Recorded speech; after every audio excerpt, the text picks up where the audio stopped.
தேசிய மக்கள் முன்னணியினுடைய மதிப்புக்குரிய தலைவர் கஜேந்திரகுமார், பாராளுமன்ற உறுப்பினர் கஜேந்திரகுமார் பொன்னம்பலம் அவர்களே, மற்றும் இங்கு வரையே தந்திருக்கிற எங்களுடைய நகராட்சி மன்றத்தினுடைய கௌரவ உறுப்பினர் விஜயலட்சுமி அவர்களே, மற்றும் இங்கு என்னுடைய அரசு இயக்கங்கள் வரையே தந்திருக்கின்ற என்னுடைய உறுப்பினர் முன்னாள் அதிபர் ரவீந்திரன் அவர்களே, மற்றும் இங்கு வருகை தந்திருக்கின்ற உங்கள் எல்லோருக்கும் இந்த நேரத்தில் வணக்கத்தை தெரிவித்துக் கொள்கின்றேன். உங்களை இன்று சந்திப்பதன் நோக்கம் இரண்டு விடயங்களை நான் சுட்டிக்காட்ட விரும்புகின்றேன். இந்த கூட்டத்தை உண்மையில் என்னுடைய வேண்டுதலுக்கு ஏற்ப ஒன்று செய்து தந்த மாதவனுக்கும் மாதவனுடைய குடும்பமும் எங்களுடைய கடந்த கால தேர்தலின் போது, உள்ளூராட்சி தேர்தலின் போது மிகவும் ஆதரவாக என்னோடு இருந்து இந்த தமிழ் தேசியம் சார்ந்த இந்த வெற்றிக்காக உழைத்ததில் உங்களை அங்கிருந்து பொருத்தமான ஆட்களை இன்று சில உதவிகளை செய்வதற்காகவும் வரவழைத்து படி உண்மை நாம் என்று அந்த ரெண்டு முடியும் என்று சொன்னது ஒன்று இந்த கடந்த 2 கிழமைக்கு முதல் இதே மாதிரி நாங்கள் ஒரு கூட்டத்தை முன்னாள் மத்தியில் வைத்திருந்தோம். அப்பொழுது அங்கு நான் அந்த உலகணவு பைகளை என்னுடைய தாயினுடைய திதியின் ஆண்டு நினைவாக அங்கு வழங்கியிருந்தேன். உங்களுக்கு அதை விட நினைவாக அதே சமயம் இங்கு எங்களுடைய தலைவர், என்னுடைய கட்சியினுடைய தலைவர் இங்கு வருகை வந்திருக்கின்றார். நாங்கள் இந்த தேர்தலில் காங்கிரஸ் மகளிராட்சி தமிழ்தாங்கத்தினுடைய வேட்பாளர்களாக இருந்து அருமையான சந்தர்ப்பம் உங்களுக்கு கிடைத்தது. அது எனக்கு இந்த பார்ட்டியை காப்பாற்ற வேண்டிய ஒரு தேவை எனக்கு இருக்கின்றது, கடமை இருக்கின்றது. அந்த வகையில் உங்களையும் சந்தித்து நாங்கள் சில விடயங்களை சொல்ல வேண்டி இருந்தது. அது மிக முக்கியமாக அந்த தமிழ் தேசியம் சார்பான விடயங்களை உங்களுக்கு கூடாக கடத்த வேண்டிய ஒரு தேவை இருக்கின்றது. அது சில வேளைகளில் உங்களுக்கு ஒரு போர் அடிக்கின்ற நிகழ்ச்சியாக இருந்தாலும் கூட, ஆனால் அதை நீங்கள் கேட்டுத்தான் ஆக வேண்டும் ஒரு கட்டாயமான சூழ்நிலை இருக்கின்றது. ஏனென்றால் அந்த தேசியத்தை அல்லது தமிழ் தேசியத்தை நாங்கள் தவறவிட்டால் அல்லது இழந்து விட்டால் அல்லது அதன் மேல் பற்று இல்லாமல் நாங்கள் வேறு வழியில் சென்றுவிட்டால் எங்களுடைய இருப்புகள் கேள்விக்குறி ஆகும். அல்லது போனால் எங்களுடைய வருங்காலம், எங்களுடைய வருங்கால சந்ததியும் சந்தோஷமாக அல்லது சுதந்திரமாக இந்த மண்ணில் உரிமைகளோடு வாழலாமா என்கின்ற கேள்விகள் எல்லாம் இருக்கிறது. அவைகளை நாங்கள் சீர் செய்வதாக இருந்தால் அல்லது உறுதிப்படுத்துவதாக இருந்தால் நாங்கள் தமிழ் தேசியம் சார்ந்து பேசிக்கொண்டுதான் இருக்க வேண்டும். தமிழ் தேசியம் சார்பாக நாங்கள் கலைத்துக் கொண்டுதான் இருப்போம். மறந்து விடாதீர்கள். தமிழ் தேசியம் என்பது என்ன நாங்கள் எங்களையே ஆளுவதற்கான சந்தர்ப்பங்களை இழந்து விட்டாலும் இனிமேலாவது எங்களுக்குரிய அடிப்படை உரிமைகளை பெற்று இந்த மண்ணில் எங்களுடைய சந்ததியாக நாங்கள் சுதந்திரமாக வாழுவதற்காக சில விடயங்களை செய்து ஆக வேண்டிய தேவை இருக்கின்றது. சில விடயங்களை நாங்கள் போராட வேண்டி இருக்கின்றது. அதையும் மறந்து விடாதீர்கள். சிலது போராடித்தான் ஆக வேண்டும். நடக்கிற வரைக்கும் காட்டப்படுகின்ற பிம்பம் ஊழல்வாதி. அங்க ஒரு ஊழலும் இல்லை. அப்ப இது திட்டம் இல்லை. இந்த மண்ணில் சாவச்சி தென்மராட்சி மண்ணில் எனக்கு கூட அயல் பிரதேசமாக இருக்கக்கூடிய பருத்தித்துறையில் எனக்கு ஏன் இது நடக்கிறதுக்கு காரணம் மக்களை, வடகிழக்கில் இருக்கக்கூடிய மக்களை, அது பொதுமக்களை மட்டுமில்லை நிர்வாகிகளை பயபீதிக்குள்ள தண்ணி ஒன்றில் அரசாங்கம் செய்கிற இந்த தவறான செயல்பாடுகளுக்கு முன்னுக்கு நின்று அதை எதிர்த்து வாதாடி அதை தோற்கடிக்கிறதுக்குரிய செயல்பாட்டுக்கு இறங்குறதுக்கு தயாராயிருக்கும். அல்லது அமைதியாக அரசாங்கம் விரும்பினபடியே எல்லாத்துக்கும் தலையாட்டிக் கொண்டு எல்லாத்தையும் விட்டு கொடுத்து உங்களுக்கு ஒரு பார்வை வச்சிருக்காம, உங்களுக்கு ஒரு நிகழ்ச்சிகள் இருக்காம உங்களோட மக்களுக்கு நீங்கள் எது சரியென்று உங்களுக்கு படுதோ அதை செய்யாமல் மாறாக அரசு தரப்பு விரும்பினதை செய்யறதுக்கு அனுமதிக்கிற ஒரு மனோநிலைக்குள்ள தள்ளுறதான் நோக்கம். தள்ளி இறுதியில அவர்கள் எதிர்பார்ப்பது எல்லாம் நடக்கிறதுக்கான பிரதான காரணம் சரித்திரத்தில முதல் தடவையாக தமிழ் மக்களை கொண்டே தமிழ் மக்களுடைய அடிப்படை உரிமைகள், நாங்கள் ஒரு தேசம் என்ற உரிமை, எங்களுடைய அந்தஸ்து, சுயநிர்ணய உரிமை, எங்களுடைய தனித்துவமான இறமை போன்ற விடயங்களை நாங்களாக விரும்பி கைவிட்டு ஒரு இந்த உரிமைகள் அங்கீகரிக்கப்படக்கூடிய ஒரு அரசியலமைப்பாக இருக்கக்கூடிய சமஸ்தியையும் கைவிட்டு முழுக்க சிங்கள பௌத்த மக்களுடைய கையில மட்டும் ஆட்சி அதிகாரம் இருக்கக்கூடிய ஒரு ஒற்றையாட்சி அரசியலமைப்பை அவர்கள் எதிர்காலத்தில் கொண்டு வருகின்ற பொழுது நாங்கள் அமைதியாக அதுக்கு ஒரு ஆதரவு கொடுத்த அல்ல குறைந்த எதிர்க்காமல் விடுவதுதான் அவர்களுடைய நோக்கம்.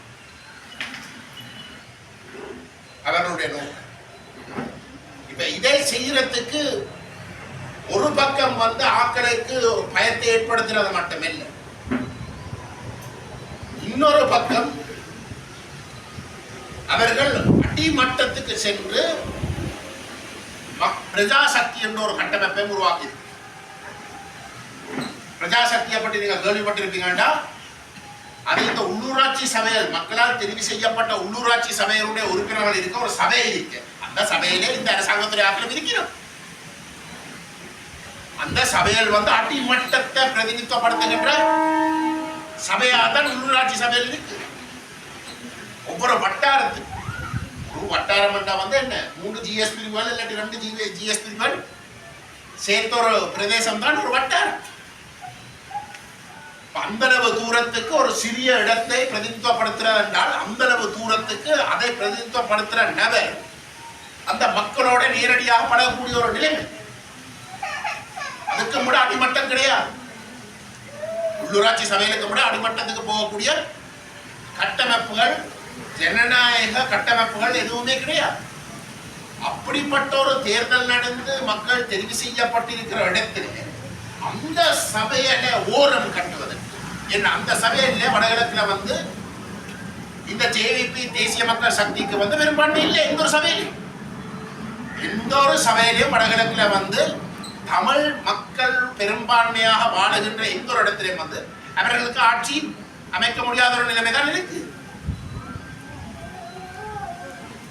ஆகவே அந்த ஜனநாயக கட்டமைப்பு நிலத்தை முடக்கி அந்த கட்டமைப்புகள் விட தங்களுடைய உறுப்பினர்களை கொண்ட கட்டமைப்புகளை போட்டு அதை எப்படி செய்கிறாங்க என்றால், நீங்கள் ஒரு கிராமத்தை சேர்ந்தவர்கள், நீங்கள் சிறுவழியில கஷ்டப்பட்ட ஒரு நிலையில வாழ்ந்து கொண்டிருக்கிறீர்கள். அப்படிப்பட்ட ஒரு இடத்துல உங்களை தேடி நாங்கள் இப்படி ஒரு கட்டமைப்பு கொண்டு வச்சிருக்கிறோம், அதுக்கு நாங்கள் உங்களை நியமிக்க விரும்புகிறோம் என்று சொன்னால் அநேகமான மக்களுக்கு அது ஒரு கௌரவம், அது மனித சுபாவம், அதுல தவறு இல்லை. ஒரு அங்கீகாரம் உமையோ கிராமத்துல உங்களை தேடி இப்படியான ஒரு கட்டமைப்புக்கு நீங்கள் வேறங்கோ உங்களை நாங்கள் விரும்புகிறோம் கேட்கிறதே அது ஒரு அங்கீகாரம். மக்களுக்கு மனித சுபாவம் தங்களுக்கு ஒரு அங்கீகாரம் பெறுகின்ற இடத்திலே அதைக்கு தெரிஞ்ச வேறு ஒரு சிலரும் அதுல கேட்கப்பட்டிருக்கிற இடத்துல சில வழியில அப்பாவித்தனமாக தங்களுடைய அந்தஸ்து, தங்களுடைய சமூகத்தில் இருக்கக்கூடிய இடங்கள் அது எல்லாத்தையும் கருத்தில் கொண்டு சில வழியில அதுக்கு இடங்களாம். ஆனால் அந்த கட்டமைப்புக்கு சட்டப்பூர்வமாக எந்த ஒரு அதிகாரம் கிடையாது, அதை சொல்ல மாட்டாங்க. ஆனால் அந்த கட்டமைப்பை உருவாக்கி கொண்டிருக்க உருவாக்குறதுக்கு காரணம் அவையுடைய நோக்கம் அந்த எங்களுடைய உரிமைகளை கைவிட பண்றதுக்கான ஒரு அரசியலமைப்பை கொண்டு வருகின்ற பொழுது விசேஷமாக வடகிழக்கில் தமிழ் மக்கள் வாழுகின்ற பிரதேசங்களிலே இந்த கட்டமைப்புகளுக்கு நியமிக்கப்பட்டவர்களை வைத்துக் கொண்டு அவர்களுக்கு அந்த கட்டமைப்புக்கு நியமித்ததை அவர்கள் ஒரு கௌரவமா பார்க்கிற இடத்திலே இந்த அரசாங்கத்துக்கு விசுவாசமாக நடந்து கொள்ள வேண்டும் என்ற ஒரு தவறான நம்பிக்கையிலே அவர்கள் மக்களுக்கு ஒரு மிக தவறான எங்களுடைய உரிமைகளை, எங்களுடைய பிள்ளைகளுடைய எதிர்காலத்தை இன்றைக்கே நாங்கள் அவர்களுக்கும் இந்த உரிமை தேவையில்லை என்று படுமோசமாக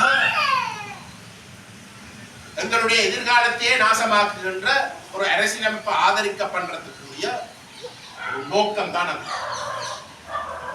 வேறு எதுவுமே. ஆகவேதான் நாங்கள் எங்களோட மக்களை தேடி போகிறோம். நாங்கள் இவ்வாறான நிகழ்வுகளை நடத்துகின்ற பொழுது அண்ணன் சொன்னதை போன்று உங்களுக்கு இந்த அரசியல் எல்லாம் கதைக்கிறது. சில நீங்கள் உங்களுக்கு விருப்பம் இல்லாமல் இருக்கலாம். இந்த அரசியல் இவ்வளவு ஆழமாக கடுமையான விஷயங்களை உங்களுக்கு சொல்றது நீங்கள் சில விடையில யோசிக்கலாம். வந்து இந்த விஷயங்களை கதைக்கிறார். ஆனால் அதுதான் அவர்களுடைய நம்பிக்கை. எங்களுடைய அடிப்படையிலே எங்களுடைய மக்கள் அடிமட்டத்திலே இருக்கக்கூடிய கிராமங்களிலே வாழுகின்ற நம்முடைய மக்கள் இந்த அக்கறையை கொள்ள மாட்டினம், இந்த விடயங்களை அக்கறை கொள்ள மாட்டினம். ஆகவே அவர்களுக்கு வேறு விதமாக ஒரு கௌரவத்தை கொடுத்து அவர்களையே கொண்டு அவர்களுடைய எதிர்காலத்துக்கு அது மோசமான ஒரு ஆபத்தை ஏற்படுத்தி அதை இல்லாமல் செய்கின்ற அளவுக்கு அந்த நிலைமைகளை உருவாக்கலாம் என்று அவர்கள் கணக்கு போடுகிறார். நான் சும்மா கேட்கிறேன். இதில் இருக்கிறவர்களை பார்த்தால் நீங்கள் இந்த போர் நடைபெற்ற காலப்பகுதியிலே நீங்கள் கணிசமான ஒரு நீங்கள் வளர்ந்து நீங்கள் கணிசமான ஒரு வயதில் இருந்திருக்கு. நடக்கிற விஷயங்களை விளங்கிக் கொள்ளக்கூடிய ஒரு நிலைமை உங்களிடம் கட்டாயம் இருந்திருக்கு. இந்த போர் நிறுத்தம் 2001 கைச்சாத்திடப்பட்ட பொழுது அந்த போர் நிறுத்தத்துக்கு எதிராக அந்த போர் நிறுத்தம் கைச்சாத்திடப்பட உங்களுக்கு தெரிஞ்சிருக்கு. அமெரிக்காவில் அந்த இரட்டை கோபுரங்கள் என்று சொல்லப்படுகின்ற நியூயார்க்ல அல் qaeda அமைப்பால தாக்குதல் செய்து அந்த இரட்டை கோபுரங்களை அழிச்சது. அமெரிக்கா பயங்கரவாதத்துக்கு எதிரான போர் என்ற ஒரு பிரகடனத்தை செய்து உலகத்திலே அமெரிக்கா யாரை எதிரியாக கணிச்சதோ அந்த தாக்குதல் தொடர்பாகவும் அமெரிக்காவை ஏற்றுக்கொள்ளாத அரசாங்கங்களும் அரசு சார்பற்ற அமைப்புகளையும் குறிவைத்து அமெரிக்காவுக்கு தொடர்ந்தும் எதிரியாக பார்க்கிற தன்மையை அனுமதிக்க கூடாது என்ற அடிப்படையிலே ஒரு கொள்கையை வகுத்தது. கணிசமான இருக்கிறார்கள் எல்லாமே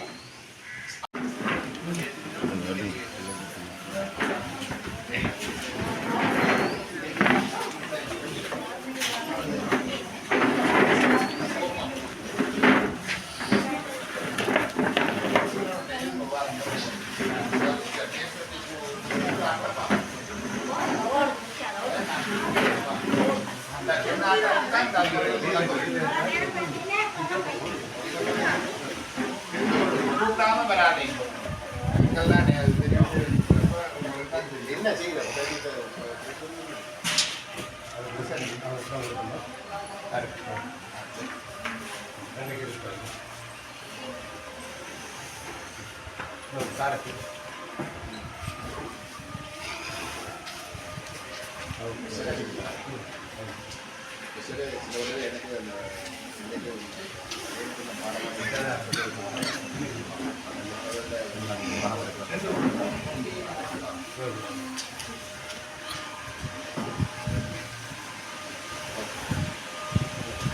சொன்ன அளவுக்கு அனைவரும் தருவோம்.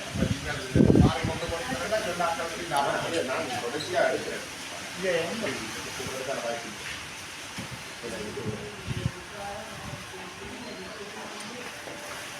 வந்ததுக்கு நன்றி.